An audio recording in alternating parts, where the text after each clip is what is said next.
CO2. Por lo tanto, es dependiente de la elevación esencialmente del CO2. Cuando hablamos de quimioreceptores centrales. Y ahí estamos terminando con lo más importante. Recordad, quimioreceptor central, CO2. Estos quimioreceptores son altamente sensibles a los cambios del pH, pero ya estamos hablando de no cualquier hidrogenión, sino de hidrogenión, estamos hablando de ácidos volátiles. Una disminución en el pH produce un aumento de la frecuencia respiratoria, hiperventilación. Una disminución del pH significa acidosis. Un aumento del pH del líquido cefalorraquídeo produce una disminución y hablamos de hipoventilación, alcalosis. Muy bien. Y como estamos hablando de hidrogeniones volátiles, estamos hablando de CO2, entonces hablamos de acidosis respiratoria y alcalosis respiratoria. Y ahí tienen los pasos. Si ustedes tienen su PDF, tienen el paso 1, el paso 2, el paso 3, el paso 4. Y quieren el resumen de eso, ahí lo tienen. Y es lo que hemos conversado. No cualquier hidrogenión pasa la barrera hematoencefálica. Esencialmente el CO2. Y la elevación del CO2 es la que inmediatamente aumenta los quimioreceptores centrales, estimulando la frecuencia respiratoria, eliminando CO2 o bajando, para bajar el CO2.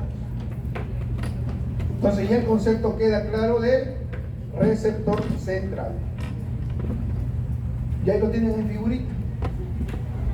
Como esencialmente tienen ustedes acá el capilar, la médula, líquido cefalorraquídeo, y cómo es el CO2 esencialmente el que controla esto. Hablando de quimioreceptores periféricos, ya hemos hablado de los aórticos, y hemos hablado de los cuerpos carotídeos.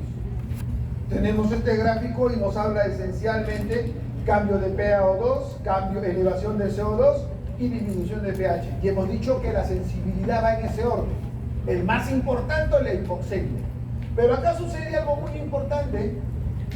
El pH esencialmente es en los cuerpos carotídeos. Los aórticos son poco sensibles, muy poco sensibles. Tanto así que ustedes encuentran algunos libros que dicen el pH no estimula. ¿Ya?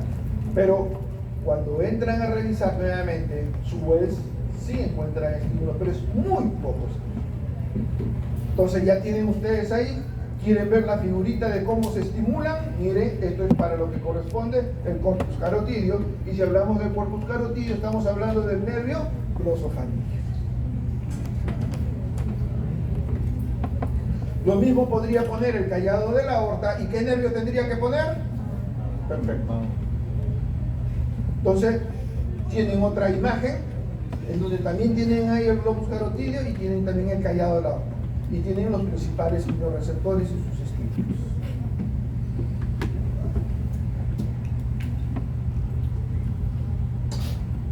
Entonces ya sabemos que las aferencias de los periféricos es glosofaríngeo y vago. Ya sabemos anatómicamente de dónde parte uno y de dónde parte el otro. Y ya sabemos a dónde llegan la estación de relevo, al tronco solitario, al núcleo del tronco solitario. Y ahí ya sabemos que van a influenciar ¿en quién? En el pre-Bossinger. Entonces ya la secuencia queda clara. Ese pre-Bossinger va a activar inmediatamente los principales músculos inspiratorios, entonces se va para el dorsal. Los quimioreceptores periféricos del globus carotídeo detectan oxígeno, pH, CO2, en ese orden. Los de callado aorta, esencialmente oxígeno y CO2 y muy poco pH.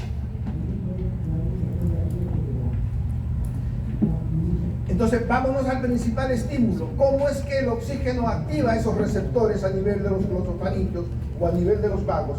Actúa sobre estos receptores, los canales TAC1 y los canales TAC3. Codifican los genes que están ahí numerados son canales de potasio, abren los poros para que ingrese inmediatamente el potasio hacia esos nervios y los active. Regula el potencial de membrana en reposo de las células excitables.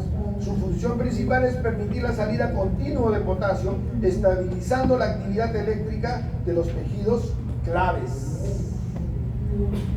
Mientras que los quimiorreceptores centrales responden directamente al CO2 del líquido cefalorraquídeo. Ahí no se actúa sobre los TACs. Entonces ahí tienen ustedes toda la parte eléctrica, esa parte fisiológica que no nos gusta. Hemos hablado de los sistemas de despolarización que tiene el principal núcleo inspiratorio, el pre-Bossinger. Ahora hablamos prácticamente de los sistemas de despolarización de estos receptores, ya sea a nivel del globus carotídeo, ya sea a nivel del callado de la aorta, o ya sea a nivel central. Y a nivel central ustedes no encuentran los famosos TACs, lo que ustedes encuentran son los famosos GABA, ácido nicotínico o AMP. Porque todo eso lo estudiaron ustedes en fisiología, son los principales estimulantes del sistema nervioso central.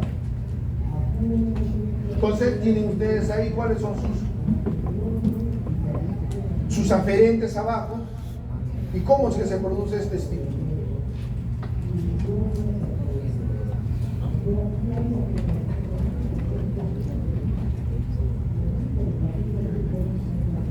¿Cuánto de hipoxemia? 60. Baja de 60, por eso hasta el cansancio les digo, ¿no? 60, insuficiencia respiratoria. Ese 60 de PaO2, ¿cuánto de saturación es? 90. Salvate la vida. 90. Ya les he dicho, acuérdense, esos números tienen que tenerlos de por vida. Entonces inmediatamente se produce la activación, en este caso, si hablamos de los cuerpos carotídeos, del glosofaringio, y si hablamos del callado de la aorta, del vago. Inmediatamente estimulan, ya saben ustedes, al pre-Bossinger, para que se aumente la frecuencia respiratoria. Entonces, muy importante, ¿a través de qué canales? Canales de potasio, que ya saben ustedes. Los famosos TACs. Esta despolarización activa canales de calcio, que va a ser lo que despolarice todo el nervio del glosofaringio o del vago para llegar al estímulo, como una corriente eléctrica. Muy bien. Pero no solamente tenemos diferencias entre globus carotídeo y aórtico, sino entre los periféricos y centrales. Y hemos dicho que el central, el único, es el CO2. Y no tiene nervio de por medio, es automático, influye rápidamente sobre el pre-Bossinger. No tiene un aferente, porque estos receptores están justamente hacia el núcleo pre-Bossinger. Los quimiorreceptores ionotrópicos del sistema nervioso central ubicados en el bulbo raquídeo están protegidos por la barrera hematoencefálica. No cesa la hipoxia directamente. ¿Qué lo cesa? La elevación del CO2. Cuando el centro respiratorio se acostumbra a CO2, porque es un paciente que tiene CO2 elevado, si le quitas el CO2, se inactiva el centro respiratorio. Y eso es lo que sucede, escuchen por favor, con los pacientes con problema respiratorio crónico, especialmente esos pacientes con problema de ventilación, que tienen el CO2 constantemente elevado. Llegan a emergencia, como nos encontramos algo de hipoxemia, les ponemos oxígeno. Y si les ponemos oxígeno, el CO2 automáticamente, porque no puede haber dos cuerpos ocupando el mismo espacio, el CO2 va a bajar. Y si el CO2 baja, ¿quién va a estimular su centro respiratorio que se acostumbró a tener CO2 elevado? Ese paciente comienza a hipoventilar y a elevar más su CO2. Hay que tener mucho cuidado con los pacientes que tienen patología y que sean retenedores de CO2. Si tienen hipoxemia, llevemos el oxígeno hasta 60, hasta 61. Yo no necesito llevarlo hasta 90. Llevemos el oxígeno a 60 de saturación, a 61 de saturación. Yo no necesito llevarlo a 100 de saturación. Muy bien.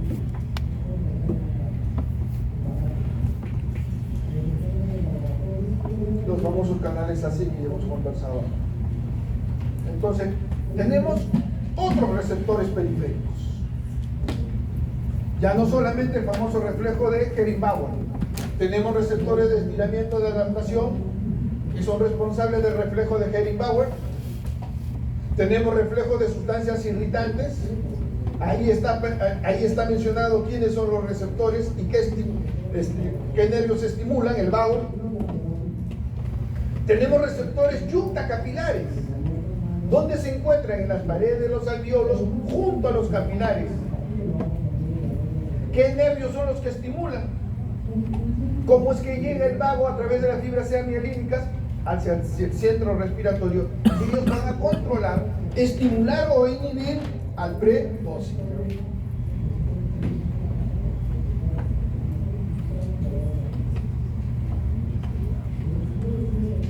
Tienen ahí los otros centros que están muy bien descritos: las fibras bronquiales, el sistema gamma de los músculos, los varoreceptores arteriales, dolor, temperatura. Pero la última línea, no sé si lo tienen en su PDF, lo he puesto con letras grandes, porque ese es un reflejo que ha aparecido en los últimos 5 años, justamente cuando observábamos a nuestros pacientes con COVID.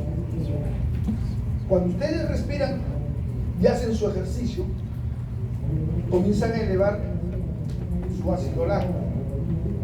Lo mismo sucede en estos músculos, el diafragma, los intercostales, comienzan a elevar su ácido láctico y van a estimular y van a incentivar a determinados nervios. Vamos a ver dentro de un rato más sobre el metamorreflejo, para que sus músculos diafragmáticos entren a otro tipo de metabolismo y no se cansen como el resto del organismo. Sea lo último en cansarse. Es una respuesta al ácido láctico y CO2 elevado de los músculos inspiratorios, que ocurre sobre el ejercicio intenso para asegurar que estos músculos reciban suficiente sangre, suficiente irrigación para que puedan seguir trabajando. ¿Qué sucede en el jugador de fútbol que comienza a tener poca irrigación en la pierna? ¿Quién de ustedes es futbolista? ¿Quién de ustedes ha jugado 120 minutos y termina calambrado, contracturado? Lo mismo sucede con el diafragma. Pero es este mecanismo, este metamorreflejo, que hace que persista, que mejore su circulación y que pueda persistir un poco más, sin entrar a calambre diafragmático.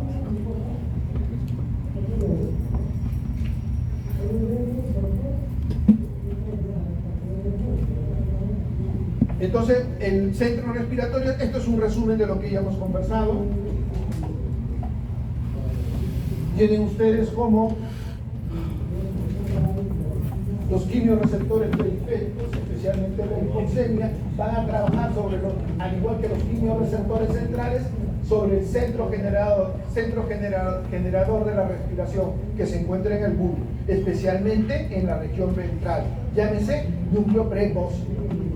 Y eso va a actuar prácticamente sobre los músculos respiratorios. Para eso tienen diversos pares craneales o diversos nervios, porque el frénico es parte del nervio periférico, no es par craneal. Recordamos que el nervio periférico es parte del plexo braquial o parte del plexo cervical. Cervical superficial, cervical profundo. Profundo, porque el cervical superficial, ¿qué hace? La sensibilidad. Entonces ya la cosa queda automática. Ese es un resumen de ello. Y ese resumen se controla con esto. Miren ustedes cómo los distintos estímulos prácticamente van a actuar sobre los centros respiratorios y esos van a actuar sobre los músculos. Por eso es muy importante comenzar a ver los quimioreceptores, cómo actúan nuevamente sobre los centros respiratorios y estos cómo actúan sobre los músculos. Y para eso los más importantes, oxígeno y CO2. Son tan importantes que cuando se presentan ambos, se potencian. No se inhiben, se potencia. Y ahí lo tienen, CO2 solo, y acá lo tienen, PO2 solo. Separados funcionan, pero si se juntan, funcionan aún más. Entonces es muy importante tener eso presente. Siempre recordar de eferentes y aferentes. Aferentes tenemos, por ejemplo, esto, ¿qué cosa es? El vago, el sistema simpático, y eferentes todo lo que son los. Entonces hablábamos de algunos reflejos respiratorios en cuadro, el Henning-Brewer inspiratorio. Los americanos hablan del expiratorio, que es todo lo contrario. Siempre, como ven ustedes, los receptores. ¿Qué sucede en el buceo? ¿Qué sucede cuando el paciente tiene tos? ¿Qué sucede cuando el paciente tiene estornudo? Entonces, tienen ustedes ahí cuáles son los principales estimulantes. ¿Dónde se activa? Músculo liso, cara, mucosa nasal, hablando de buceo, tos, hablando de tráquea, estornudo, hablando de cavidad nasal. El estornudo es una tos. El estornudo es la tos de la vía respiratoria alta. Eso es importante. Tienen los receptores y tienen el efecto. Entonces esto es de mi amigo Netter. Este es de la última edición, por eso lo puse. Me gustó mucho que se resumen de todo lo que hemos conversado. 1. Ventilación inadecuada para las necesidades, ya sea que tengamos PO2, elevar el CO2 sanguíneo o el pH. Inmediatamente el PO2 bajo, todo lo que se va a activar para comenzar a generar los cuerpos, estimular los cuerpos carotídeos, producir impulso de los quimiorreceptores e impulso en los centros respiratorios. Entonces ustedes tienen, si siguen los números, es el resumen de todo lo que hemos conversado. Anormalidades en el control. ¿Qué cosa es una apnea fisiológica del sueño? Por algo se llama fisiológica del sueño. Son pausas respiratorias breves sin alteración del control central. Sin alteración del control central. ¿Cuál es la característica? Son apneas de 10 segundos en fases ligeras, de acuerdo al sueño REM. Sin cambios en la PaO2 o sin cambios en la PaCO2. Causas y asociaciones: sueño normal, 1/3 de las personas, y sus consecuencias, ninguna. Es decir, el apnea fisiológica del sueño, que se produce en el sueño profundo, REM, no produce ningún efecto. Y ahí tenemos el apnea obstructiva, hablando de los músculos del paladar, hablando de los músculos de la faringe, especialmente los gorditos. No me miren a mí, no sean malos, yo soy robusto, no soy gordito. Yo soy de hueso pesado. Aumentan igual la masa muscular, el tejido celular subcutáneo de todo lo que es la faringe, y en la noche la úvula cae hacia atrás y empiezan los problemas de apnea obstructiva del sueño. No es por problema neurológico, es obstructivo de vía respiratoria. Y ahí viene la apnea central del sueño, menor impulso ventilatorio. Ahí sí puede haber hipoxemia. Son aquellas personas que tienen esa alteración. Y esto es peligroso porque si comienzan a tener apnea y comienzan a retener CO2, puede producirse arritmias cardíacas. Es como lo que sucede en el apnea obstructiva, pero en este caso sí es por estímulo eléctrico. Entramos a la ventilación de Cheyne-Stokes, una ventilación que es en forma de rombo, no es en forma de rampa. Asciende, asciende, asciende y comienza a bajar. ¿Por qué asciende? Porque encuentra el CO2 elevado y conforme va respirando más frecuente lo va barriendo. Una vez que ha llegado a lo normal, comienza a bajar. Una vez que baja, el CO2 comienza a subir de nuevo y nuevamente comienza a respirar. Y ahí tienen ustedes las causas. Por último, la respiración apnéutica, que es cuando cortamos el aire. Los mismos nombres, solo que a eso le vamos a agregar la ventilación de Kussmaul. ¿Qué cosa es la respiración de Kussmaul? Es la hiperventilación por cambios del pH. especialmente en la acidosis. El paciente tiene que hiperventilar para bajar la acidez. ¿Y cómo baja la acidez? Bajando el CO2. Por eso es que se denomina respiración de Kussmaul. La ventilación de Biot es cuando ya tenemos el daño a nivel del pulmón. Y por último, la respiración agónica de Biot. ¿Quieren ver las figuritas? Ahí tienen ustedes las distintas respiraciones según el compromiso que se tenga. Y son las típicas, son las que ustedes cuando vayan a hacer semiología les enseñan, porque eso es lo que uno encuentra en emergencia. El paciente respirando normal, el paciente con una respiración de Kussmaul porque está rápida y amplia, o el paciente que tiene una respiración de Biot totalmente irregular, o el paciente que tiene una respiración de Cheyne-Stokes. Por último, las apneas.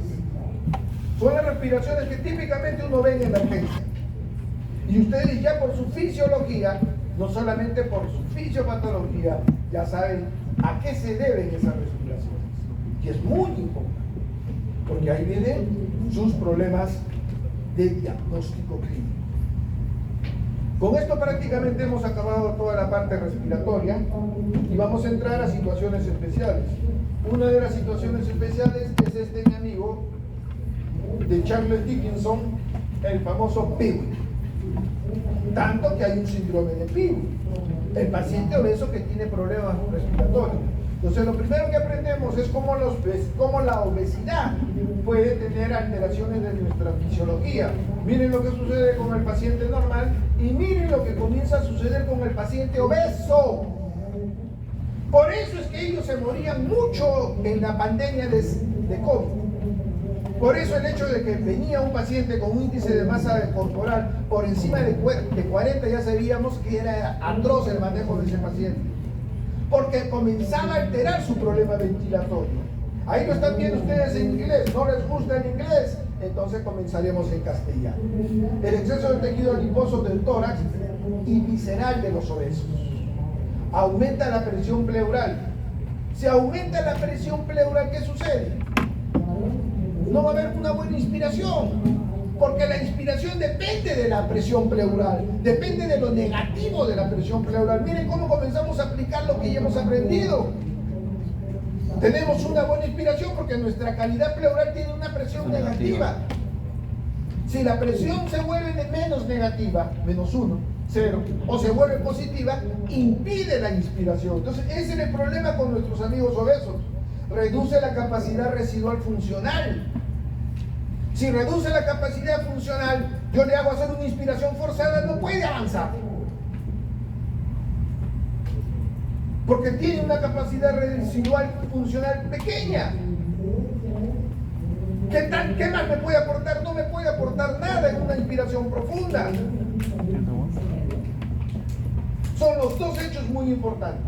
Estas alteraciones que provocan cierre de las vías respiratorias, ya hemos hablado del apnea obstructivo, menor presión negativa. Acuérdense de la presión transmural, un desequilibrio ventilo-perfusión, mayores requerimientos de presión de conducción, susceptibilidad a atelectasia. ¿Y qué es la atelectasia? El colapso diafragmático. Es decir, estos pacientes con índice de masa corporal mayor de 40 ya entraban perdiendo, ya se parecían al Botafogo. Si ya le ganaba 6-1. O como cuando juega la U contra Alianza, ¿no? Los aliancistas entran perdiendo siempre.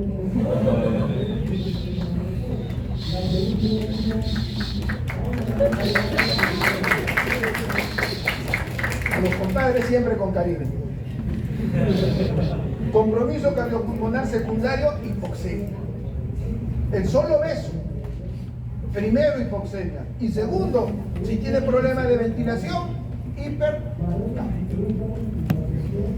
Entonces es muy importante recordar que el obeso no es un paciente sano, y es un paciente que entra con algunas limitaciones. Eleva la resistencia vascular pulmonar, porque saben ustedes que la hipoxemia produce vasoconstricción, y si se produce vasoconstricción se aumenta la resistencia vascular pulmonar. Miren cómo lo que han aprendido en fisiología rápido se conlleva. No necesitan memorizar, solo razonar lo que han aprendido. ¿Qué pasa en hipoxemia? Aumento de la poscarga del ventrículo derecho, porque si hay mayor resistencia, si hay mayor hipertensión pulmonar, ese corazón derecho tiene que trabajar más. Inflamación crónica de bajo grado, aumenta más la vulnerabilidad en caso de insuficiencia respiratoria, de estrés respiratorio. Entonces, eso es lo que sucede con los obesos. Entonces, nada que gordito bueno, gordito alegre, que ese gordito puede ir al cementerio. Los pacientes con obesidad, la reducción del volumen pulmonar, el aumento de la presión pleural, incrementa el riesgo de atelectasia, de hipoxemia, de lesión pulmonar inducida por ventilación mecánica. Lo que les hablaba del, ¿se acuerdan ese, el PEPILI?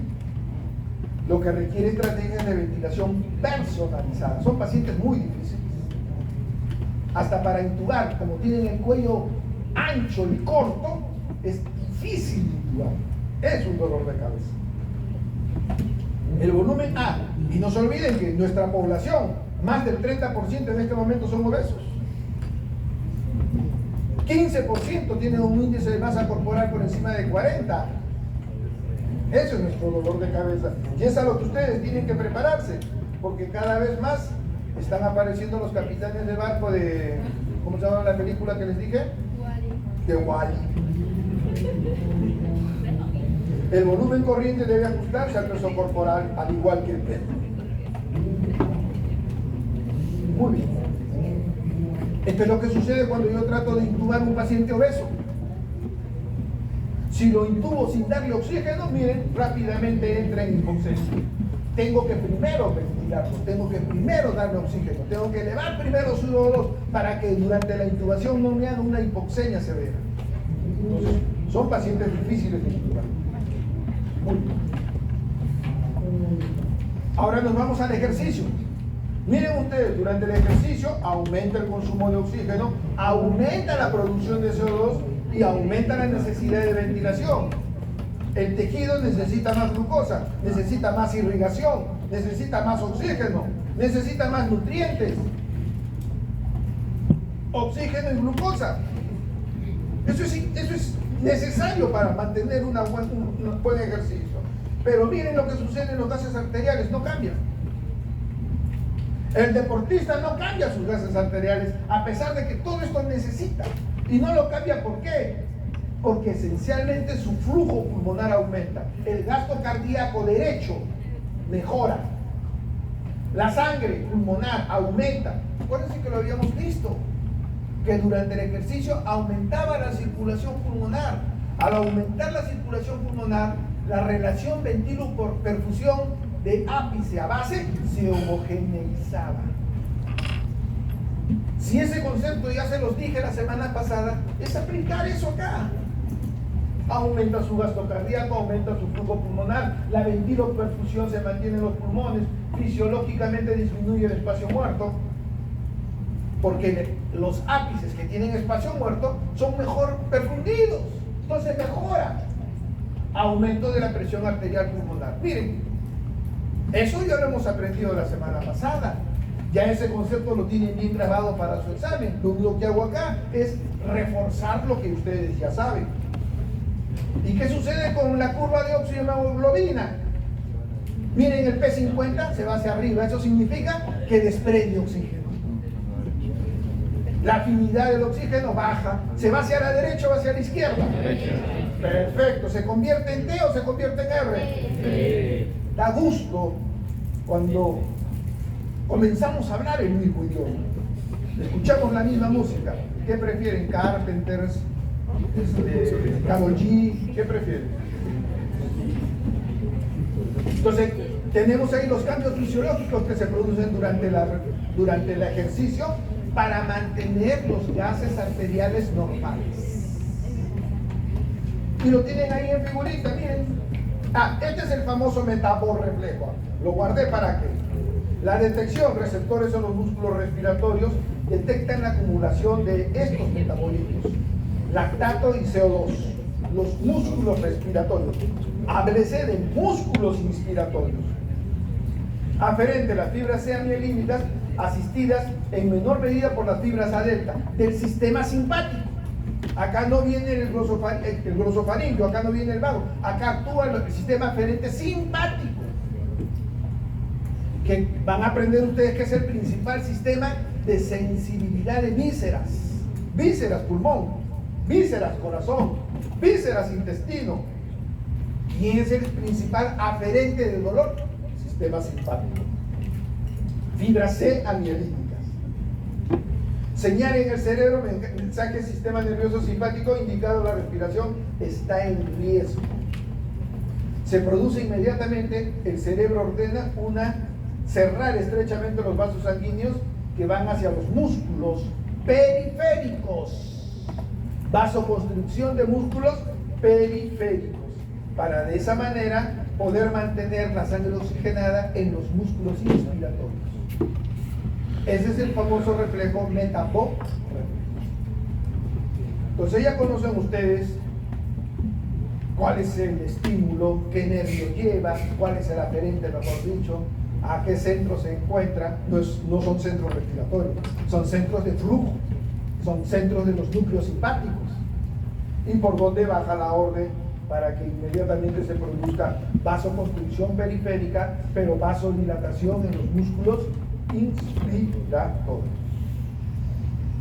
Si quieren leer algo más, ahí tienen ustedes la referencia bibliográfica. Y ahí tienen lo que estábamos conversando, ¿no? Miren cómo las constantes se permanecen igual, a pesar de que el organismo necesita más oxígeno, bota más CO2, por lo tanto baja su pH, por lo tanto la temperatura corporal se estabiliza.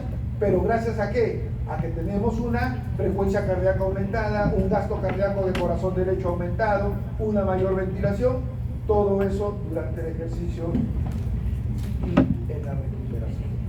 ¿Lo quieren ver mejor? Ahí lo tienen en letritas. Entonces su PDF ya quedó clarito. Solo estudiarlo. Durante la gestación, ¿quiénes de ustedes acaban de tener esta clase el lunes? ¿Se acuerdan de la curva? Durante la gestación se va hacia la derecha o hacia la izquierda. A la izquierda. Estamos en la madre. Para el feto ahorita vamos a llegar.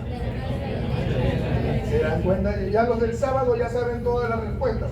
Entonces, existe un patrón restrictivo leve. Claro que existe un patrón restrictivo leve, porque en el embarazo el feto comienza a crecer, eleva el diafragma no puede bajar.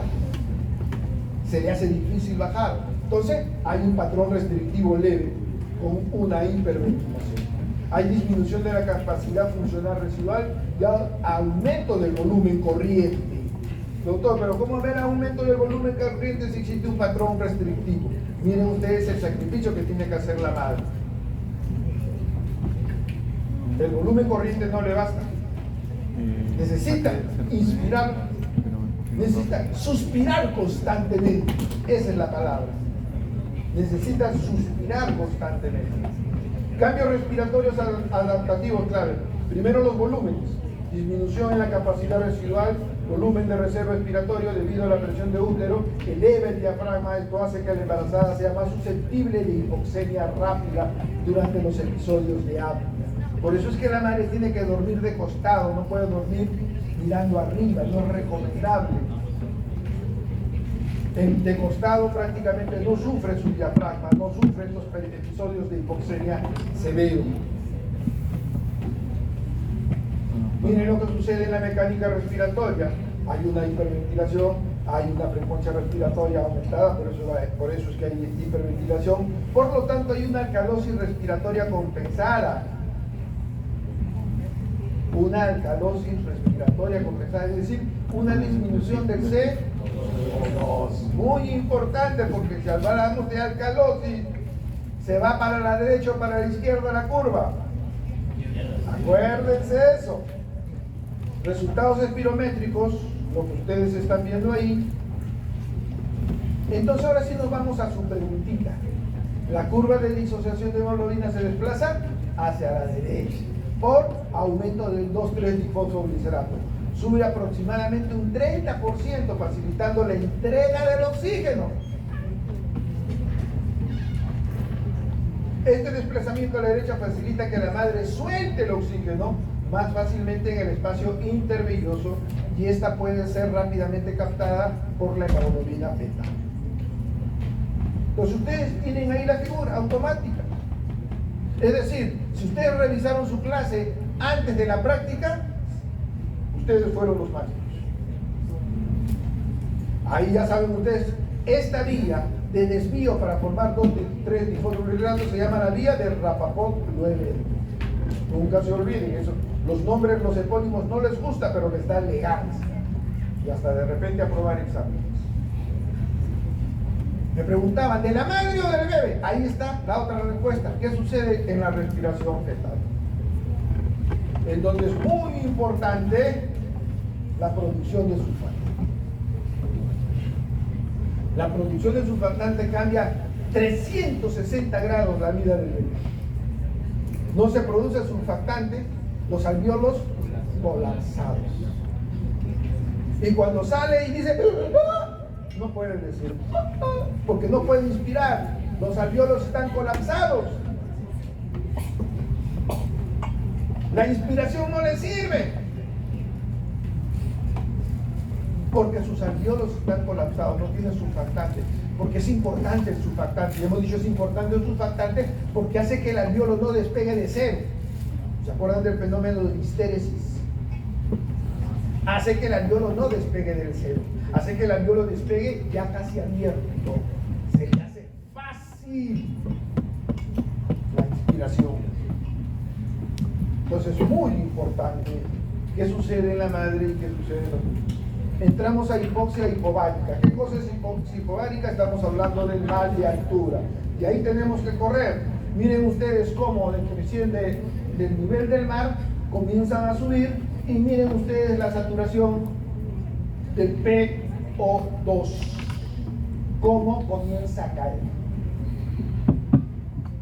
Y ya saben ustedes que no caen porque la concentración de oxígeno caiga o aumente, porque la concentración de oxígeno en el aire abajo y arriba es igual, 0,20. ¿Qué cambia? Cambia la presión atmosférica. Y si cambia la presión atmosférica, cambia la presión de O2 en el aire y en el espacio alveolar. Si el concepto queda claro, todo el resto es fácil. Miren por elegancia la altura de México, la altura de La Paz. La selección peruana va a ir a jugar a la altura y para poder enfrentar a los brasileños, a los argentinos, porque Ecuador tiene altura, Colombia tiene altura, la ciudad más bella del Perú, Arequipa, tiene altura, por el que digan que no. Entonces, por elegancia tienen ahí las distintas alturas y miren ustedes qué comienza a suceder clínicamente cuando comienza a producirse altura. Hacia 5.000 metros tenemos solo 50% del oxígeno saturado. ¿Sí? En 3.000 metros, cansado. Uno sube al Cusco.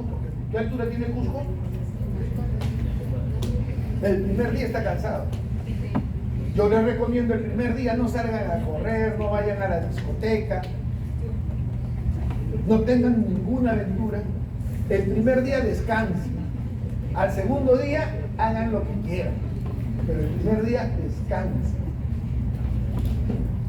Entonces ahí tienen ustedes cómo según la saturación va afectando nuestras distintas actividades. Igual que acá, miren cómo comienza a subir 30% de la agudeza visual, prácticamente 2.500, Arequipa. 20% de la capacidad de recordar, miren ustedes 4.500 o alrededor de 5.000. Es decir, conforme nosotros vamos a subir, comenzamos a tener 25% del tiempo de reacción por encima de ese tiempo. Y si llegamos al Himalaya, ¿alguno de ustedes les gusta subir escalar? ¿Ninguno? Muy bonito, muy bonito. Pero si quieren llegar al Himalaya, ya saben qué les va a pasar si no tienen el entrenamiento respectivo. Entonces, miren ustedes, a nivel del mar, como en el monte Everest, 21% de oxígeno. ¿Qué cosa ha cambiado? La presión alveolar. No se olviden, en este caso, la presión alveolar, 155 versus 53. Nos dice 760. Dice la presión alveolar, 155 versus 53. Si nuestra sangre llega con un oxígeno normalmente de ¿cuánto a los pulmones? ¿No es cierto? 40, 45. Está chocando con una presión alveolar de 53, apenas 10 de diferencia. Entonces, ¿cómo quieren que haya el gradiente de presión necesario? Solo nos basta recordar esta imagen y razonar el por qué la hipoxemia que se produce en los pacientes de altura. Entonces ustedes tienen ahí, hablando de aire inspirado, 760, hablando de aire alveolar, PO2 en los alveolos, ¿dónde está el PO2? 105, PO2 en el aire, 159, presión atmosférica, 760. Entonces ustedes ven ahí cómo va cambiando. Lo mismo acá, cómo va cambiando no solamente la PO2, sino la saturación de oxígeno según la altura. Entonces todos esos dos factores que son muy importantes son los que hacen que tengamos la hipoxemia en mal de altura. No la concentración de oxígeno. Entonces la disminución de la presión barométrica produce una reducción de la presión parcial de O2, menor presión de difusión, aclimatación, tenemos que comenzar a hiperventilar, se va a producir alcalosis respiratoria y deshidratación, se deprime. ¿Por qué? ¿Por qué deshidratación? Porque cuando nosotros hiperventilamos botamos humedad, nos deshidratamos. Deprime el impulso ventilatorio durante el sueño, hipoxia, supresión renal de la anhidrasa carbónica, que es muy importante, se produce orina alcalina y se activa el tono simpático, la eritropoyetina, la densidad capilar y las mitocondrias. Pero mitocondrias van a activar ¿qué cosa? Los radicales libres. Ya sabemos el daño que produce. Entonces lo mismo lo tenemos acá. La figura revela todo lo que hemos conversado. Gran altitud, baja la presión atmosférica, disminuye la PO2 alveolar. ¿Qué sucede? Tiene que aumentar la ventilación.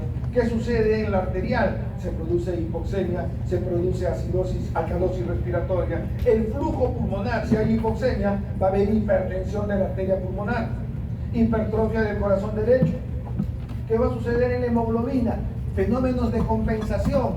Tiene que comenzar a elevarse el 2,3-difosfoglicerato. ¿Por qué tiene que comenzar a...? Porque el oxígeno tiene que ser rápidamente desprendido. Tenemos poco en el oxígeno, ese poco oxígeno tiene que desprenderse. Entonces, fenómeno de compensación, aumenta la P50, disminuye la actividad del oxígeno y aumenta la eritropoyetina. Secundario acá a la hipoxemia, especialmente la hipoxemia renal, hace que aumente la eritropoyetina. Vamos a ver el mecanismo molecular dentro de un rato. Entonces ahí tienen ustedes la respiratoria. Miren, en un cuadro siempre les digo en dibujito, las compensaciones inmediatas, las compensaciones en días y las compensaciones en semanas. ¿No les gusta a ustedes leer eso? Bueno, vámonos a leer uno por uno. Primero acá, en inglés, y como no les gusta en inglés, en castellano. Escojan cuál quieren aprender. Presión parcial de oxígeno disminuida. Comentario, debido a la presión atmosférica. Presión parcial del dióxido disminuido debido a la hiperventilación. Porcentaje de saturación de oxihemoglobina disminuido debido, ahí está el porqué. Y la hemoglobina total comienza a aumentarse por la eritropoyetina. La afinidad de la oxihemoglobina disminuida por el aumento del 2,3-difosfoglicerato. Entonces lo tienen en inglés y lo tienen en castellano. Cambios fisiológicos en la altura. La respuesta inmediata, en minutos. ¿Qué sucede en minutos? Hiperventilación, taquicardia, aumento del gasto cardíaco, vasoconstricción pulmonar. Ahorita llega. ¿Qué sucede en horas después? Alcalosis respiratoria, excreción de bicarbonato. Tú que gritas diuresis, ahí tienes la excreción de bicarbonato, hemoconcentración, y por último, eso produce cefalea infantil. Días para aclimatación, la eritropoiesis, el aumento de 2,3-trifosforiserano, la normalización del pH, mejora la capilaridad. Entonces tenemos minutos, horas y días. Las compensaciones. ¿Qué pasa con el paciente que tiene hipoxemia crónica? Que es la típica enfermedad de monje. La típica enfermedad de monje es el paciente que vive en altura y que se enferma. ¿Por qué se enferma? ¿Por qué se enferman unos y por qué no otros? Porque el que se enferma no tiene tolerancia a la altura crónica, no ha activado sus mecanismos. Entonces tenemos la respuesta crónica a la hipoxia a la altura, también llamada aclimatización a largo plazo. Se producen cambios estructurales y metabólicos. Si tenemos una hipoxemia, ya sabemos nosotros que vamos a tener una vasoconstricción pulmonar. Y se dice estructural porque no es solamente funcional, se comienza a fibrosar y por lo tanto vamos a tener hipertensión pulmonar. Y la hipertensión pulmonar va a hacer que nuestro corazón derecho sufra la enfermedad de Monge. Entonces ahí tienen, hematológicamente, aumenta la hemoglobina, ya sabemos, por la eritropoyetina, pero aumenta tanto que produce un estado que se llama poliglobulia. Poliglobulia, policitemia, secundaria a la hipoxemia. A nivel respiratorio aumenta la sensibilidad de quimiorreceptores para mantener el oxígeno, está hiperventilando el paciente. A nivel pulmonar, hipertensión pulmonar persistente. Y eso va a hacer que sufra su corazón derecho. Y a nivel tisular, angiogénesis, 2,3-bisfosforilato, para tratar de facilitar el oxígeno. Entonces, muy importante que entiendan qué cosas son los cambios en el estado agudo y qué cosas son los cambios en los estados crónicos, especialmente lo de hipertensión pulmonar, porque ya sabemos que eso produce disfunción de corazón derecho. Ustedes ya han hecho insuficiencia cardíaca. Perdón, no es fisiopatología, han hecho fisiología cardíaca, han hecho fisiología cardíaca de corazón izquierdo y también tienen que haber hecho fisiología cardíaca de corazón derecho. Ya quedamos que el corazón derecho, los vasos del lado derecho son muy elásticos y muy poco resistentes a las presiones, comparado con los del lado izquierdo. Entonces, muy importante tener presente esa hipertensión pulmonar. Y ahora nos vamos a la parte molecular, eso que no les gusta, eso que acaban de hacer en la práctica y que los del sábado van a hacer. El factor inducible de hipoxia, el HIF-1 alfa. ¿Por qué es importante este? Porque este es el que va a disparar todo el mecanismo molecular, todo el mecanismo genético para aumentar la eritropoyetina, para aumentar la angiogénesis. ¿Y qué significa angiogénesis? Significa nuevos vasos. La zona isquémica genera nuevos vasos. ¿Cómo es que se produce eso? Ya se conoce. Entonces tienen que recordar que hay varios aspectos que actúan. Uno de ellos es la hipoxia. Su estabilización molecular, al inhibirse su degradación, ¿quién se encarga de degradar? El prohidroxilo. Fisiológicamente nosotros no estamos activando este HI, este factor de crecimiento. No lo estamos produciendo fisiológicamente. ¿Por qué? Porque fisiológicamente existe este PHD que lo está destruyendo. Entonces, para que comience a aumentar este factor de crecimiento, tenemos que inhibir esta enzima que se encarga de degradarla. Una vez que se activa este factor de crecimiento, promueve la transcripción de genes adaptativos para angiogénesis, eritropoiesis y glicólisis. Es decir, cambiar el metabolismo hacia una glicólisis. Vamos a ver qué significa eso. Entonces, esos son los cambios que se dan en la altura frente a la hipoxemia. La adaptación genética se manifiesta en poblaciones andinas tibetanas que tienen estos genes. El hombre cuando sale del África y tiene que cruzar el Tíbet, tiene que cruzar prácticamente el estrecho de Bering para entrar hacia América, tiene que cruzar por altura. Y tiene que adaptarse a la altura, no son evoluciones de 1 año, 2 años, son evoluciones de miles de años. Y solamente pueden pasar los que tienen adaptación. Y el cuerpo se adapta, comienza a tener esas modificaciones genéticas. Los que no tienen esas modificaciones genéticas no pueden pasar, están allí enterraditos.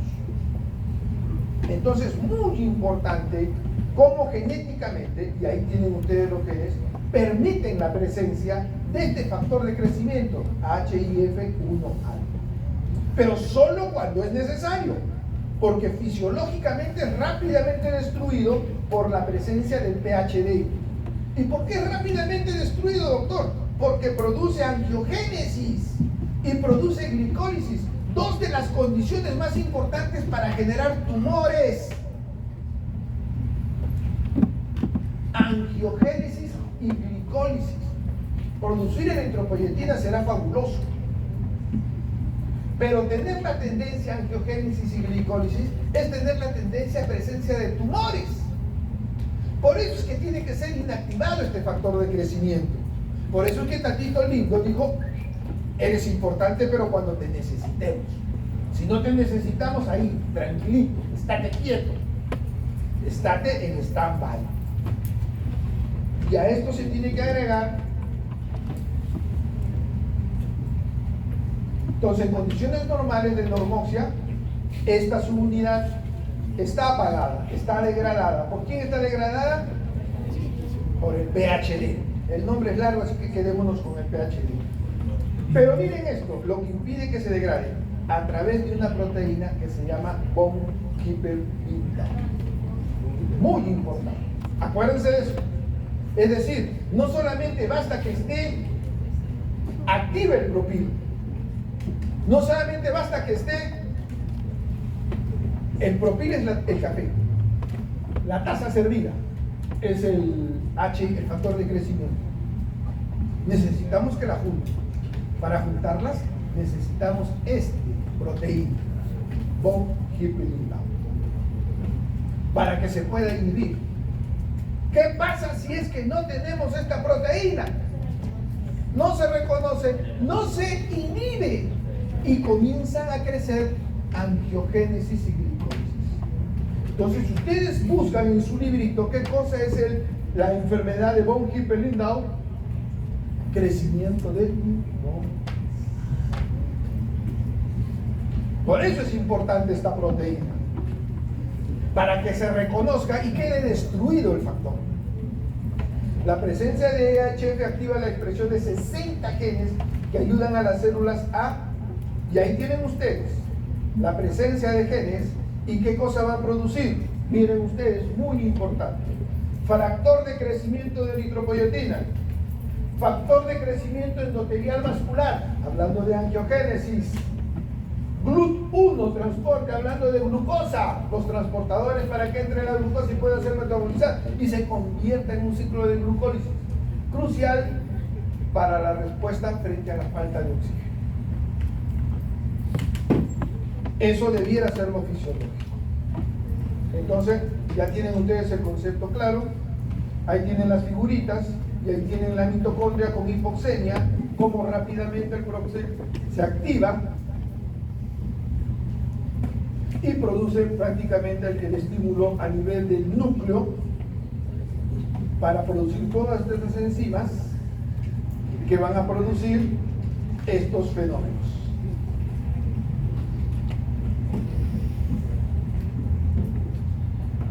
Muy bien. Y ahí tenemos lo que sucede en hipoxia y lo que sucede en normoxia. En normoxia no necesitamos el crecimiento, el factor de crecimiento, por lo tanto la enzima prácticamente la destruye. En el caso de hipoxia sí se necesita que quede viva y prácticamente se le une por acá, dice el factor de Hippel-Lindau. En este no dice, pero sí dice en este de acá. Ahí está. Bien bonito. ¿Cómo se necesita? Acá está el factor de Hitler para que rápidamente se produzca la activación de él. Hay un montón de cosas. Entonces el concepto queda claro. Ya no hay mucho que discutir. Recordemos, porque solamente hemos hablado la activación de este factor en hipoxemia. Solo lo activa la hipoxemia. Recordemos, un paciente con anemia ferropénica también puede activar esto. Pregunta de su examen. Unos me dicen que no, otros me dicen que sí. Veamos qué dice la teoría, porque ese concepto ya debió quedar claro. Esto se debe a que la enzima, miren, esta enzima es un sensor molecular que depende estrictamente de 3 factores. Un factor es el oxígeno, otro factor es el hierro y el otro factor es... ¿Eso qué significa? Que si mi paciente tiene deficiencia de hierro, el organismo se activa esta enzima para prácticamente no degradar al factor de crecimiento y podamos tener mejor eritropoyetina. Cualquiera de estos 3 defectos hace que se active, no solamente la hipoxemia. Entonces, cuando viene la pregunta, ¿un paciente con anemia ferropénica? Sí, sí puede activar.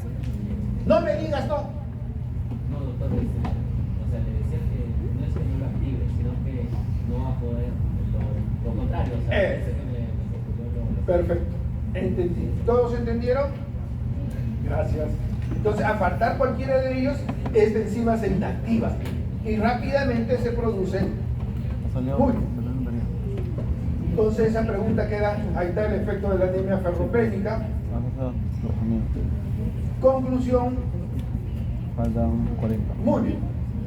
Entonces ahí tienen bien bonito en el esquema. Miren, la normoxia, la deficiencia de hierro, prácticamente la anemia ferropénica, la hipoxia celular, la deficiencia de ATP hace que se genere prácticamente esta inactivación de la enzima y por lo tanto este factor de crecimiento pueda trabajar.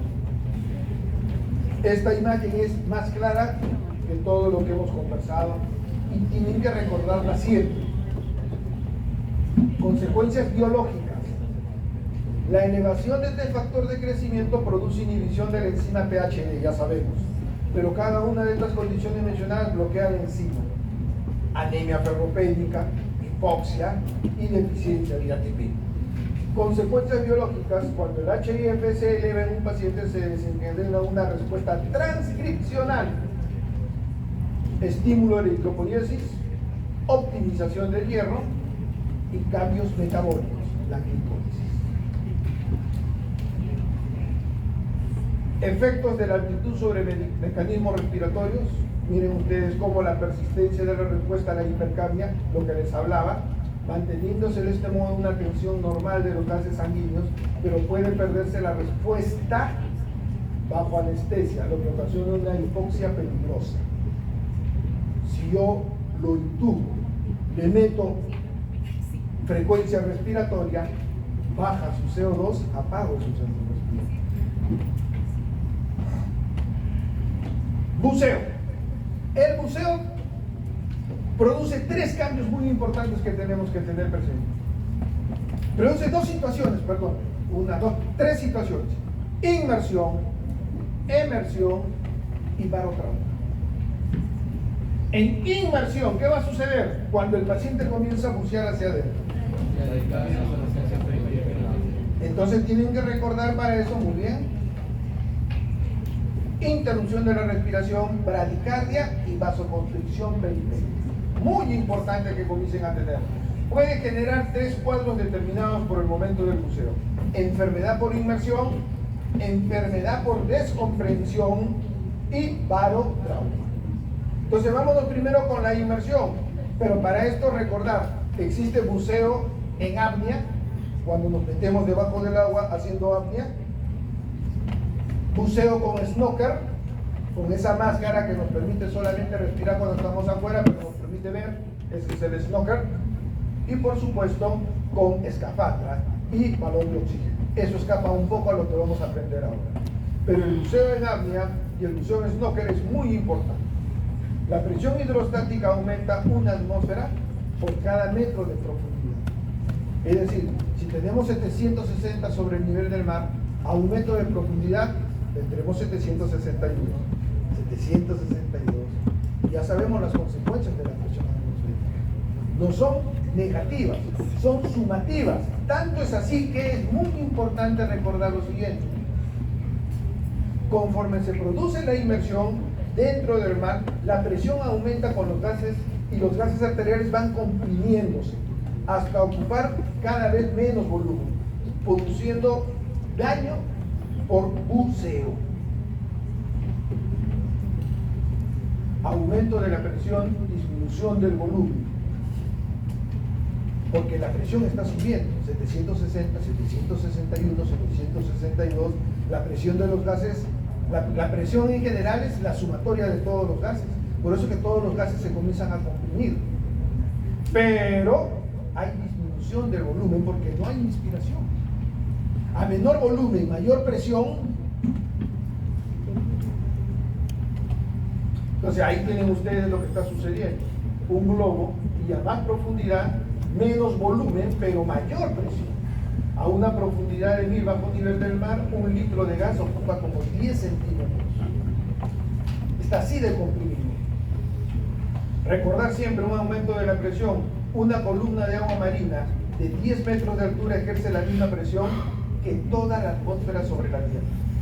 Ustedes bucean, bajan 10 metros, es como si tuviesen ya no 760, sino el doble, 2 atmósferas. Miren la compresión que acaban de hacer. Entonces esa inmersión va a disminuir su volumen. El volumen está comprimido medio litro a 10 metros bajo la superficie del mar. Y ahí tienen ustedes el ejemplo. Tienen 2 atmósferas en menor volumen. Uno dice, fácil pues doctor, si tenemos más atmósferas, más gradiente de presión, más fácil que difunda. Pero no es así. La cantidad de oxígeno transportada en la sangre aumenta llamativamente con la PaO2, extremadamente elevadas, porque como está con mayor presión, justamente lo que les digo, difunde más, tenemos oxígeno disuelto más. Si nuestra hemoglobina es 12, puede saturar 90%, pero ahora nuestra hemoglobina sigue siendo 12, pero el gas de oxígeno es mucho mayor. Por eso que tenemos más oxígeno disuelto. Y si tenemos más oxígeno disuelto, comenzamos a hablar de intoxicación por oxígeno. Y no solamente vamos a hablar de intoxicación por oxígeno, porque si eso sucede con el oxígeno, con el nitrógeno también va a suceder. Entonces hablamos de intoxicación por nitrógeno, llamada narcosis. Quedémonos con intoxicación por oxígeno. Miren, el cerebro es muy sensible a la intoxicación por aguda, el efecto de Polvar. La exposición a 4 atmósferas produce en la mayoría de personas convulsiones, seguida de coma a los 30 minutos. La toxicidad del oxígeno para el sistema nervioso se debe a los radicales libres.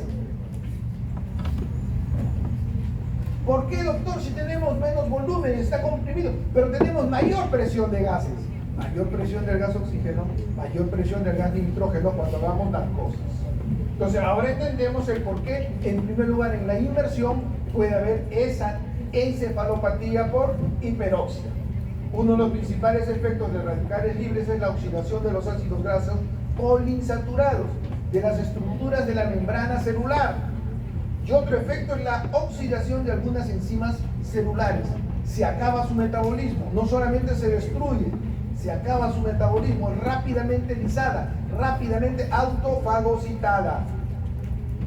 Se agravan los mecanismos metabólicos de la célula. En el caso de intoxicación crónica, el oxígeno produce alteraciones pulmonares como las que ustedes ven aquí. Por eso es muy importante. Inmersión, lo primero que hemos aprendido es que aumenta la presión. Al aumentar la presión, hiperoxia. Al haber hiperoxia, radicales libres. Y el daño de los radicales libres. Muy bien. Ahora vámonos a narcosis por nitrógeno. Si eso sucedía por el oxígeno, acuérdense cuánto de nitrógeno tiene el aire respirado. Mucho más que el oxígeno. Entonces ese gradiente va a crecer y por lo tanto va a pasar nitrógeno hacia la sangre. Y por lo tanto vamos a tener una cantidad elevada de nitrógeno y eso es lo que va a producir la intoxicación de nitrógeno llamada narcosis por nitrógeno. ¿Qué va a suceder? Miren, ahí está muy bonito. A profundidades de 4, mayor cantidad de nitrógeno hasta el punto en que el nitrógeno es disuelto en el gas altamente liposoluble que se disuelve en las vainas de mielina, en las membranas lipídicas de las neuronas y por lo tanto va a haber una neuropatía, una encefalopatía por nitrógeno, narcosis por nitrógeno.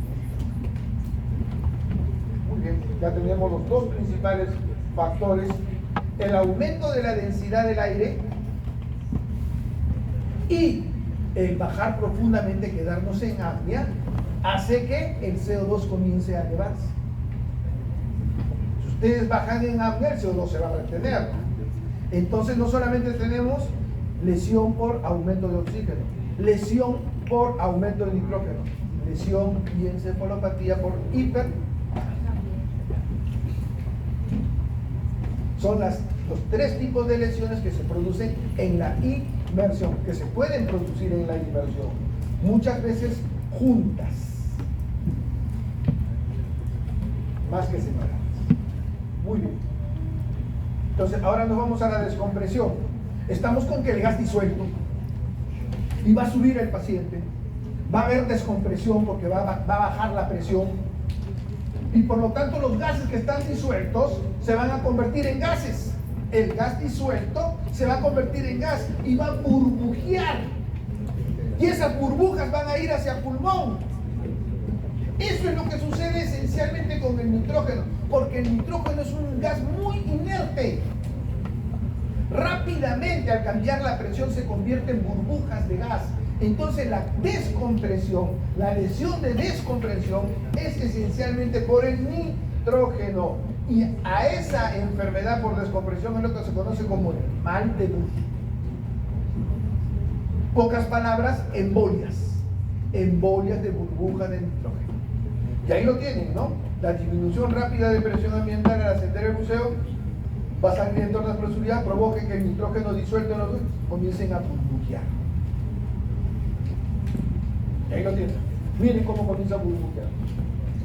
Sufren sus huesos, pero especialmente sufren sus pulmones. Entonces, muy importante recordar, cuando una persona respira aire a alta presión durante largo tiempo, se disuelve una cantidad excesiva de gases, nitrógeno, en los líquidos corporales, la ley de Henry, cómo viene la disolución. Pero miren ustedes cómo comienza a bajar la presión, ese gas rápidamente comienza a burbujear, se convierte en émbolos gaseosos. Se transporta a los tejidos del cuerpo para saturarlos, especialmente los pulmones y los huesos. Si se disuelve grandes cantidades, enfermedad por descompresión, isquemia tisular y muerte de los tejidos. Por último, barotrauma.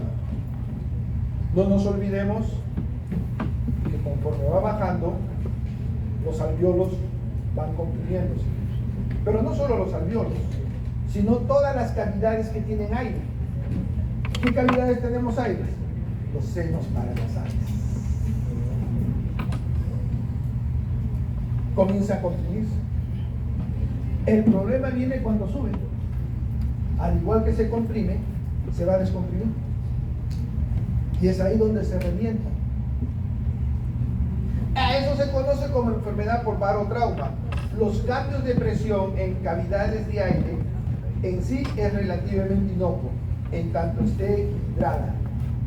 Hay una película del tiburón, como mi amigo,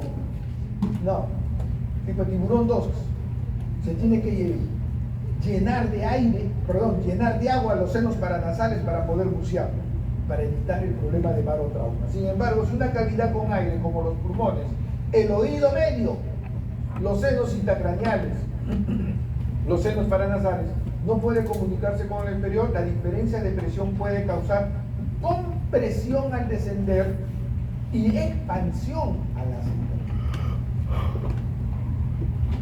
Entonces estas cavidades óseas terminan rompiéndose. Y ahí viene el problema de la enfermedad por paro. Muy bien. Después de entender todo lo que sucede con buzos, esta clase ya es de insuficiencia respiratoria. Corro, porque esto es de fisiopatología, solo para que ustedes conozcan qué cosa es insuficiencia respiratoria. Ya hemos hablado de la deficiencia de la hematosis, es decir, del intercambio de oxígeno y CO2. ¿Cuál va a ser el signo clínico? El aumento de la frecuencia respiratoria, pero como síntoma, la disnea. Doctor, me falta el aire. Sabemos qué cosa es una hipoxemia y qué cosa es una hipercapnia. Pero esta hipoxemia no es que sea menos de 60. Esto se conoce como hipoxemia severa. Porque una hipoxemia siempre va a ser por debajo de 90. Leve, moderado y severa. La clasificación, según el intercambio. Tenemos tipo 1 cuando tenemos esencialmente hipoxemia. Tipo 2 cuando es hipoxémica e hipercapnia. Esencialmente la hipercapnia. Y la hipercápnica, el aumento de CO2 generalmente es problema de ventilación. Y hemos aprendido que ventilación es cerebro, es caja torácica, es cantidad de aire vía aire. Entonces la cosa ya queda clara dentro de nuestra fisiopatología. Esto es simplemente para que recuerden acá lo que se habla de el gradiente alveolo-arteriolar. Entonces, normal, problema ventilatorio. Igual acá, problema ventilatorio, control de la respiración, alteración neuromuscular, alteración de la pared. Problemas de hipoventilación, ahí tienen todas las causas. Es importante que graben esto. Grabar hipoxemia 1, tipo 1 es un montón de cosas. Vámonos a lo más fácil, problema ventilatorio. Ahí lo tienen. Alteración del centro respiratorio, enfermedades del tronco encefálico, alteración de la médula espinal, alteración de las células del asta anterior, enfermedades de nervios, enfermedad de la unión, enfermedad de músculos respiratorios, alteración de la caja torácica y obstrucción de la vía aérea. Sistema nervioso, músculos y vía aérea. Todo el resto no es ventilatorio. Entonces, mecanismo de insuficiencia respiratoria, disminución de FiO2. ¿Se acuerdan cuando hablábamos de concentración de oxígeno? O cuando hablábamos de diferencia de gradiente de presión, como va a haber cuando hablábamos de presión atmosférica y presión de O2, como hay poca presión atmosférica y poco PO2, disminución de FiO2 o disminución de presión de oxígeno. Hipoventilación, trastorno de difusión, ventiloperfusión, ya hemos hablado de lo que es espacio muerto y de lo que es shunt. Shunt, derecha y izquierda. Muy bien. Entonces ahí tienen ustedes lo que nadie quiere aprender, pero tienen que siempre recordar la parte fisiológica y cómo la aplicamos a la fisiopatología. Esto, doctor, necesariamente va a venir algunas cosas así. Los mecanismos compensatorios son los mismos mecanismos compensatorios de la hipoxemia. Aumento de la ventilación, aumento del contenido de oxígeno, disminución de la afinidad del oxígeno mediante el aumento de 2,3-difosfoglicerato, vasoconstricción pulmonar. El mantenimiento de estos mecanismos va a generar estos problemas. Cuando estos problemas se presentan por problema pulmonar, se llama cor pulmonar, hipertensión pulmonar, insuficiencia cardíaca, policitemia secundaria y destrucción intersticial por problema de pulmón. Eso se denomina cor pulmonar. Y ahí tienen los ejemplos. Dentro de esos ejemplos, entonces tenemos el contenido de oxígeno que siempre hay en la sangre, que puede estar disuelto o puede estar unido a la hemoglobina. Si está disuelto, miren ustedes cómo viene la composición, ya sea del aire inspirado, ya sea de la ventilación alveolar, ya sea de la difusión o ya sea de la perfusión, y miren ustedes ahí las causas. Por eso es importante recordar este cuadro. Este cuadro nos identifica fisiopatológicamente las causas de hipoxemia, especialmente oxígeno disuelto. Y contenido de hemoglobina, hemos hablado de la saturación, debidas afectadas por el CO2, mayor CO2, menos saturación, afectadas por el pH, afectadas por la temperatura, la curva de disociación de la hemoglobina. Trastorno de la hemoglobina, la curva de disociación de la hemoglobina y el número total de sitios de unión, anemia o no. Eso hace que la hipoxemia, centro respiratorio, eso hace que la hipoxemia tenga esto, ¿no? Ya sea sistema nervioso, ya sea cardíaco, ya sea respiratorio, vasométrico. Entonces tienen ustedes ahí la clínica de las distintas causas. Que produce hipoxemia, que produce hipercapnia. Ya hemos hablado de la relación entre el oxígeno y la saturación y los tipos de hipoxemia. Siempre recordar, si yo tengo un paciente con hipoxemia, es una hipoxemia hipóxica, respiratorio. Es una hipoxemia anémica, hemoglobina. Es una hipoxemia isquémica, reducción del flujo sanguíneo. Es una hipoxemia histotóxica, especialmente cuando la hemoglobina no puede entregarse a el oxígeno no puede ser entregado a los tejidos, como por ejemplo la methemoglobinemia, como por ejemplo el cianuro. Entonces tenemos ahí 4 grandes causas de hipoxemia. No siempre es respiratorio. Acuérdense, problema respiratorio, la paciente o el paciente tiene anemia, la paciente o el paciente tiene problema cardiovascular, o la paciente o el paciente tiene problema de tóxicos. Causa de hipoxia, lo mismo que acabamos de conversar. La célula endotelial en hipoxia prefiere glucólisis. ¿Se acuerdan que conversábamos? En la hipoxia no solamente se producía angiogénesis, no solamente se producía eritropoyetina, se produce glicólisis. Esto es muy importante. La glicólisis anaeróbica sobre la fosforilización oxidativa. La glicólisis anaeróbica, ¿cuántos ATP da? La fosforilización oxidativa, ¿cuántos ATP da? Entonces, ¿qué prefiere normalmente el organismo? La fosforilización oxidativa. Entonces, ¿por qué la célula, si se activa la fosforilización oxidativa, por qué va a preferir la glicólisis? Porque es mucho más rápida, consume menos energía, es mucho más rápida, es más frecuente. Yo prefiero avanzar a pasos grandes, fosforilización o a pasos chiquitos, glicólisis. ¿Cuál me consume más energía? Entonces es muy importante tener presente por qué las células entran a esto. Este es un metabolismo que lo tienen las células oncológicas. Las células oncológicas no entran a fosforilización. Es tan rápida su multiplicación que activan esto. Es lo mismo que sucede con el sistema inmunológico cuando se activan las células T especialmente. Prefieren glicólisis. Es lo que se activa cuando nuestro organismo tiene hipoxia. Y genéticamente. Por eso es muy importante recordar que las células endoteliales en hipoxia prefieren este mecanismo de glicólisis. A continuación se detallan los ausencia de aceptor final de electrones, o sea, la fosforilización, si no hay oxígeno, no puede entrar a fosforilización oxidativa. El gradiente de protones frena eso. Producción de ATP independientemente del oxígeno, eso es la glicólisis. Menos ATP que en la fosforilización, pero más frecuentes. Sinergia con la activación del GLUT1, que son enzimas glucolíticas, permiten entrar la glucosa, y al entrar la glucosa permiten la glucólisis. ¿Por qué no se va a la fosforilización? Porque no hay oxígeno, están en situaciones de hipoxia. Preservación del oxígeno para tejidos circundantes e importantes, cerebro, corazón, el músculo, entra glicólisis.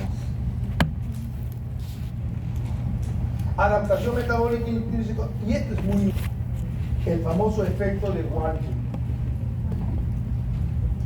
Ya les dije, el cáncer entra en este mecanismo. Hay un estudio que se llama PET scan. Se le da una sustancia radiactiva más glucosa y se permite que pase por todo el organismo. Donde hay células tumorales va a hipercaptar, porque los cánceres activan esto. Pero se encontró que pacientes tenían activado y no tenían cáncer, pero tenían, por ejemplo, vasculitis, sistema inmunológico activado. Tenían, por ejemplo, endocarditis, infecciones, sistema inmunológico activado.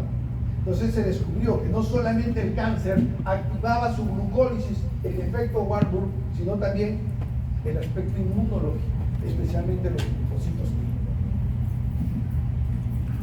Entonces, es muy importante que graben eso. Las situaciones de hipoxia activan esto. Y lo activan acompañado de eritropoyetina y lo activan acompañado de angiogénesis, el efecto de la glicólisis. La hipoxia, la falta de oxígeno, bloquea la respiración mitocondrial. Las células activan factor de crecimiento, especialmente el GLUT1, para inundar el citoplasma de glucosa y procesarla por la vía anaeróbica, asegurando energía inmediata y protegiendo el oxígeno restante para el resto del cuerpo. Muy bien. Síndrome de estrés respiratorio, miren los alvéolos bonitos, cómo se llenan de amarillo, de pus, de agua. Miren cómo comienza a aparecer los alvéolos colapsados, una radiografía, un pulmón. Pero ese diagnóstico lo hace el portero. Ustedes tienen que acostumbrarse a hacer este diagnóstico ahí tempranamente, porque saben que ese paciente va a ir a ventilación. Jóvenes, Dios los bendiga. Injuria pulmonar, términos que ya cuando lleven ustedes neumología versus estrés respiratorio, van a decir: el doctor Acosta incluso es el mal. Les dije la semana pasada, al igual que la espirometría, hay una prueba que ustedes tienen que conocer, y es esta, la marcha de 6 minutos. Yo los invito por favor a que vean esto no va a entrar en el examen, pero revisen, y especialmente revisen esto uno. ¿Por qué? Porque es sencilla, no necesita equipos, solo se necesita que el paciente camine 30 minutos y ustedes controlen su saturación, su frecuencia cardíaca y sus síntomas. Y así van a poder en el transcurso del tiempo decir: mi paciente está mejorando o está empeorando con el tratamiento que yo le doy. Esa es la importancia de esta marcha de 6 minutos. Para los médicos internistas, uno, los de ahora la han olvidado, y dos, son muy importantes. Muy bien, tenemos exactamente 10 minutos para hablar de ácido básico, fisiología ácido básica. Hay una clase que la va a dar el decano, creo que la cuarta. Solo que el idioma del decano es, prefiero darles algo suavecito, pero que es muy importante para el aparato respiratorio. Ya les dije, 2 hidrogeniones, un hidrogenión volátil y un hidrogenión no volátil. Eso tiene que quedar en su chiste. ¿Cuál es el hidrogenión volátil? El CO2, no hay otro. Y si es CO2, ¿quién controla eso? Respiratorio. Todo lo no volátil, ahorita vamos a ver cuáles son, el riñón. Por eso es que el decano les va a conversar de esa parte. Problema del decano, no es problema mío. Entonces tenemos acá algunos términos que tienen que acordarse, por favor: qué es ácido, qué es amortiguador, qué es anión, qué es base, qué es cation, qué es la ecuación de Heidelberg-Hasselbalch, qué es ion, qué es pH, qué es protón. Todo eso lo recuerdan ustedes desde... ¿Han hecho química? ¿Han hecho física? ¿Han hecho bioquímica? Entonces son unos expertos, pues, ¿no? El equilibrio básico es la balanza. Mi cabeza es la balanza. Mi cabeza es el número 7.4. pH normal. No me vengan que 7.35, 7.45. Lo normal es 7.4. Por un lado tengo riñón, por otro lado tengo pulmón. Por un lado riñón es no volátil y por otro lado el pulmón es.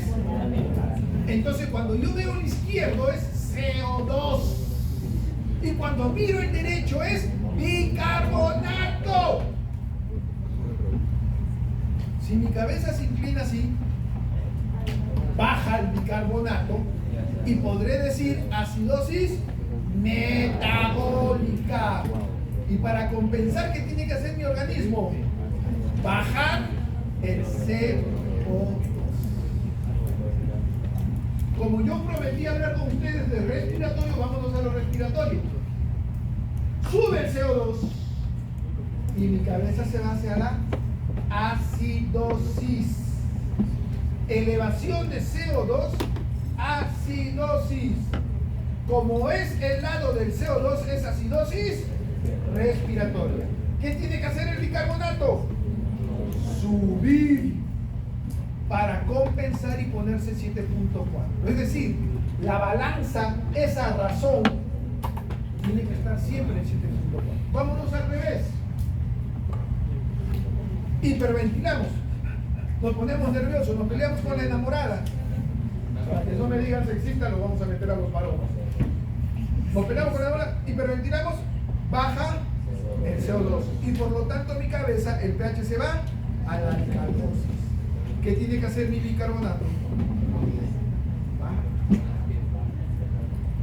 Excretar. Has dicho la palabra clave. Si se eleva el CO2, ¿qué tiene que hacer el bicarbonato? ¿Qué tiene que hacer el riñón? Retener. Retener, excretar bicarbonato. Por eso es que el manejo del bicarbonato es problema del decano. Mi manejo es el CO2. Y la cosa ya quedó clara para ustedes. Ya no tienen miedo, ya no me ven un susto. Porque la cosa es simple. Respiratorio, CO2. Si se eleva el CO2, acidosis respiratoria. Si se baja el CO2, alcalosis. Entonces la cosa queda chévere. Entonces recordamos, pH normal 7.4, CO2 normal 40. Por encima de 40, por debajo de 40, chévere. ¿Ya para qué quieren? ¿Ya aprobaron el examen? Entonces vámonos a las letras. Y ahí lo tienen ustedes, ¿no es cierto? 7.4, pero acá dice de 7.35 a 7.45. Que es lo que les decía. Van a encontrarlo. De 7.4 a 7.35, la tendencia es de acidosis. De 7.4 a 7.45, la tendencia es a la alcalosis. Dícese, por debajo de 7.35, acidemia o acidosis descompensada. Por encima de 7.45, alcalemia o alcalosis descompensada. Recordad lo siguiente. Ahora sí podemos correr.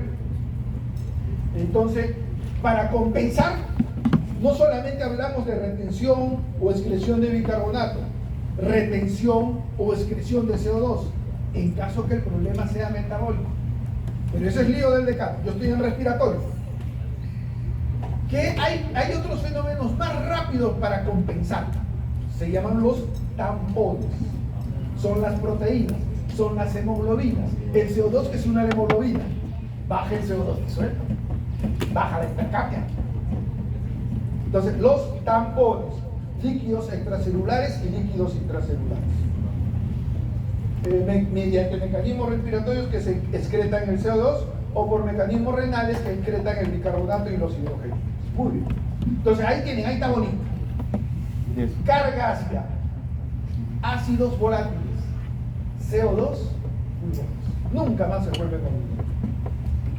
Abajo, ácidos no volátiles. Rico. Nunca más se vuelven a unir.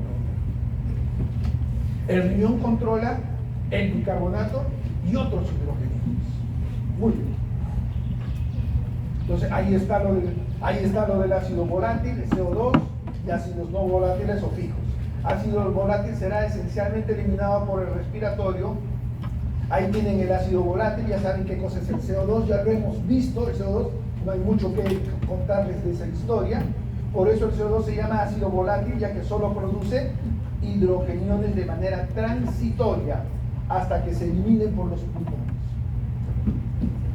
Si los pulmones no lo pueden eliminar, aumento del CO2. Si los pulmones lo eliminan mucho, disminución del CO2. Aumento de CO2 se llama, póngale apellido, perfecto. Baja el CO2 se llama, póngale apellido, listo, ya cumplí yo mi misión. Los cambios de ácidos volátiles nos llevan a los trastornos respiratorios. Entonces, muy importante. Una pequeñez del decano, que me disculpen, voy a tomar un poquito. ¿Qué cosa es ácido fijo? El catabolismo de las proteínas con azufre, metionina, cisteína, cistina, produce ácido sulfúrico. sulfatos. Yendo los fosfolípidos, ácido fosfórico. Estos son ácidos fijos, sulfatos fosfóricos, ya que no se eliminan por los pulmones el CO2. ¿Por dónde se van a eliminar? Por el riñón. Por eso deben neutralizarse en los líquidos corporales y luego ser excretados.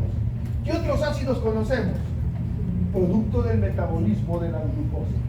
Cuando no se puede consumir glucosa, se entra a consumir proteínas, pero especialmente grasas. Por eso se llama cetoácido, ácido butírico y el cetoacetato. Entonces la cosa queda clara ya. ¿Qué cosas son los ácidos fijos? Porque los ácidos fijos tienen que ser eliminados por riñones. Tienen que ser compensados con los riñones. ¿Qué hacen los riñones? Retienen bicarbonato o botan